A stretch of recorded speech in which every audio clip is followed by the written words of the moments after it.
Social మీడియాలో విపరీతంగా viral అయినటువంటి ఈ అలేఖ్య సిస్టర్స్ పికిల్స్ ఎవరైతే ఉన్నారో వీళ్ళు ముగ్గురు అక్కాచెల్లెళ్ళు కూడా కలిసి ఒక వ్యాపారం చేస్తున్నారు. అదే నాన్ వెజ్ పచ్చళ్ళు అమ్ముకుంటూ వ్యాపారం చేస్తున్నారు. సరే, అది వాళ్ళ యొక్క వ్యాపారం అంత బాగానే ఉందనుకున్న సమయంలో ఒక యూజర్ ఏదో పచ్చళ్ళ ధరలు ఎక్కువగా ఉన్నాయి, ఎందుకు ఇంత ధరలు పెడుతున్నారు అని అడిగినందుకు ఆవిడైతే కొంచెం గట్టిగా సమాధానం చెప్పడమే కాకుండా అమ్మ నా బూతులు తిట్టింది. ఆ బూతులు చాలా మందికి నచ్చలేదు. ఆ బూతులు తిట్టడం అనేది కరెక్ట్ కాదు. అయితే అప్పటికీ కూడా వాళ్ళు జరిగిపోయినటువంటి తప్పు గ్రహించలేకపోయారు. తప్పు జరిగిపోయింది, వెంటనే క్షమాపణలు చెప్పేసి దాన్ని అక్కడ సద్దుమణిగిస్తే సరిపోయేది.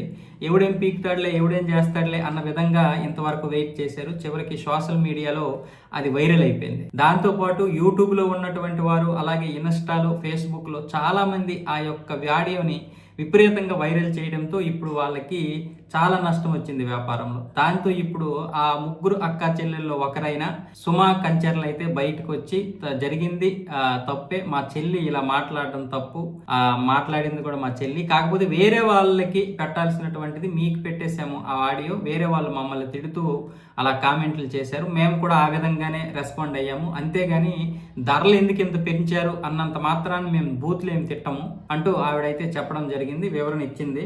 మేము మాట్లాడదాము, అసలు ఏం జరిగింది అనేది క్లారిటీతో వద్దాం అనేసి మేము ఇంతవరకు డీలే చేసాము.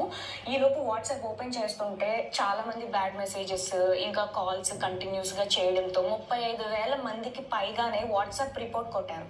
దానివల్ల మాకు ఏంటనేది చూపించలేకపోయాం.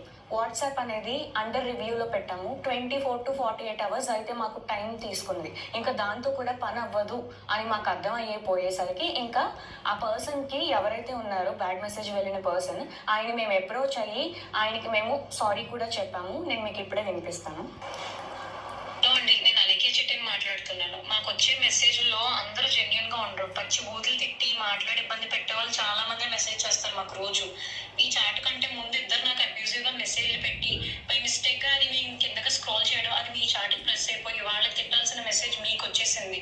అండ్ అది నేను రియలైజ్ అయ్యే లోపే మా బిజినెస్ వాట్సాప్ కి రిపోర్ట్లు చేసి ఇంకా మొత్తానికి మా బిజినెస్ వాట్సాప్ అయితే యాక్సెస్ చేయలేకపోతున్నాం మేము. మా పికిల్స్ ఎక్స్పెన్సివ్ అని మీరు ఒక్కరే అనలేదండి, 100 మంది అన్నారు. అన్న ప్రతి ఒక్కరిని నేను బూతులు తిట్టేయడం అంటే అది నమ్మసకంగా లేదు. ఫస్ట్ అబ్యూజివ్ వర్డ్స్ ఎవరైతే మా వాట్సాప్ కి తిట్టి మెసేజ్ చేస్తారో వాళ్ళకి మేము అదే భాషలో మేము రిప్లై ఇస్తాం. ఈ వాయిస్ నోట్ అయితే మీకు పెట్టాల్సింది కాదు. ఈ విషయంలో చాలా రాంగ్ జరిగింది. దానికి ముఖ్యంగా నేను మీ అమ్మగారికి చాలా సారీ చెప్తున్నాను.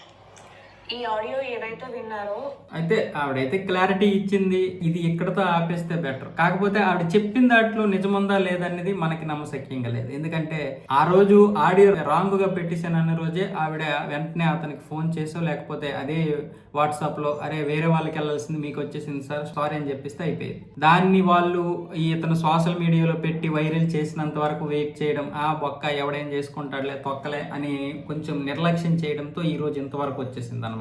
సరే, వ్యాపారానికి దెబ్బ వస్తుంది కాబట్టి ఆవిడ సారీ చెప్పడం జరిగింది. ఏదేమైనా సరే ఒకరి వ్యాపారాన్ని ఆపే హక్కు మనకి లేదు. అలాగే ధరలు ఎందుకు ఇంత ఉన్నాయి అన్నంత మాత్రాన ఈ విధంగా బూతులు తిట్టే హక్కు వాళ్ళకి లేదు. ఏదేమైనా సరే ముగ్గురు అక్కా చెల్లెళ్ళు, ముగ్గురు మహిళలు కలిసి ఈ విధంగా పచ్చళ్ళు పెట్టుకుంటూ నాన్ వెజ్ పికిల్స్ పెట్టుకుంటూ వ్యాపారం చేయడం అనేది నిజంగా గ్రేటే. కాకపోతే ఏంటంటే కొంచెం నోరు కూడా అదుపులో పెట్టుకోవాలి. మొత్తానికి అది వాళ్ళకి ఒక మంచి ఎక్స్పీరియన్స్ గా ఉంది కాబట్టి ఎవరి ఇష్టం వారిది. అయితే వ్యాపారంలో ధరలు ఎక్కువ ఉన్నాయా లేదా అనేది కొనేవాళ్ళు అలాగే అమ్మిన వాళ్ళు చూసుకుంటారు. మధ్యలో కొనని వాళ్ళు అనవసరంగా చెప్పాల్సిన అవసరం లేదు. అలాగే రివ్యూలు కూడా చాలా మంది చేస్తున్నారు కాబట్టి ఎవరికి నచ్చితే వాళ్ళు చూసుకొని ఆ రివ్యూలు కూడా చూసుకొని కొనుక్కుంటారు.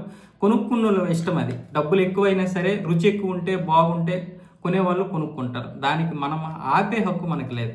అలాగే రివ్యూలు కూడా మీరు చెప్తున్నారు కాబట్టి రివ్యూలు చూసిన వాళ్ళు కూడా కొంతమంది కొనొచ్చు, కొనకపోవచ్చు. రివ్యూలు చెప్పే హక్కు మనకు ఉంటుంది, అమ్మే హక్కు వాళ్ళకు ఉంటుంది. కల్తీ జరగకుండా ఏది జరిగినా పర్వాలేదు, డబ్బులు పోయినా పర్వాలేదు, రుచి ఎక్కువ ఉంటే కొనొచ్చు, బాగా చేస్తున్నారు, ఇంట్లో చేసుకోవడానికి అవకాశం లేని వాళ్ళు కొనుక్కుంటారు కొంతమంది. కాబట్టి ఇక ఈ యొక్క సమస్య ఇక్కడతో ఆగిపోతే మంచిది.